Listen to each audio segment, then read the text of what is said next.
Greetings, this is the Garage Autonomist. Voting. It is a principal decision we as black folks should make since so many of our elders have fought and died for our right to vote. New Possibilities has illustrated this very well in his voting series critiquing the Don't Vote campaign headed up by certain popular YouTubers who also have notoriety in the meatverse. When I was younger and an activist, I came from the radical left position that electoral politics was reform, or rather, reformist cloud chasing. It was about tricking people into voting for politicians who stood on opposite platforms, but were actually two faces on the same coin. So in other words, we weren't supposed to, or we shouldn't, have participated in electoral politics since it is what the ruling class wanted us to do, and those two ruling class politicians worked for the ruling class. I got older and I began to think differently about this. Now, as an aside, Pinhead Blackson did a video on this issue as well, and I have it on my watch list for later during tonight's commute. I have not had a chance to get to it yet. So hopefully it'll be an awesome video, as most of his videos are. Anyway, you see, nothing is black and white or either or. It's ridiculous to hang social change all on voting. Voting is a tool and a method to be used as part of the larger means to make social change, along with direct action, movement building, and consciousness raising. There is nothing to say that we cannot do both. In my day, some of my ex-comrades were the type of people who felt that to get caught up in an election year was counterproductive and a distraction. Looking back, that was silly, because we were involved in building movements, whether it was to get someone unfairly railroaded off of death row or reversing a ruling to let a killer cop go free. Participating in an election was not the end of the world. Now, I vote when I want to, and typically when an election is critical or when a candidate I believe is truly going to make a mark, and I hear a hint of my politics between the lines of those speeches. But I do not see voting as the only way for us to make major change in society when both political parties, politicians, are indeed heavily influenced by corporations and the ruling class. It's a fatal mistake to do that, just as not doing anything at all, like turning away from activism, to make social change. I can go on and on about the Democrats and how they've worked with the Republicans to reverse hard-won gains by labor, women, and people of color since the 1960s.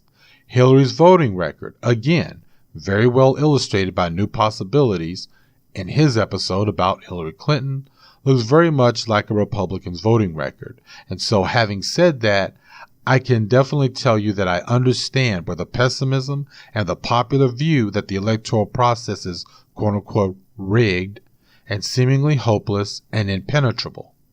First, we should look at the voting laws and the processes that are currently in place.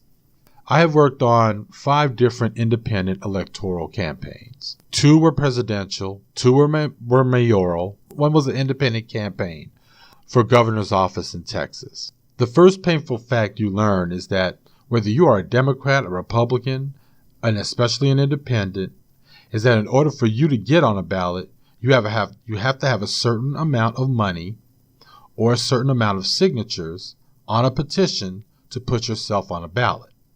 Depending on your city or state, the amount of signatures needed on a petition for a ballot will vary. If memory serves, for mayor of Houston, you needed 50,000 names of people who were registered voters and living in their current addresses upon signing the petition. From that alone, you can understand why regular folks are kept from actually running, because you would have to pay double the amount of those signatures in dollars to be able to get your name on the ballot without having to launch a petition campaign. After that, You have to check those names, by the way, before submitting them to your local board. I might be very conservative about those 50,000 names. If anything, I bet it was probably 150,000. I can't, I'm old as shit now. I can't remember nothing. Now, I will say that this rule could very well be challenged by politicians and legislators. But as we know, most of our governing bodies of power are made up of folks from these parties, and they benefit from this set system. I just want to point out that the work that's cut out for one who wants to make change to the electoral process so that elections could be more fair and open. It's there. It can be changed. It's workable. But those are the kinds of things we want to focus on if we feel that elections are rigged.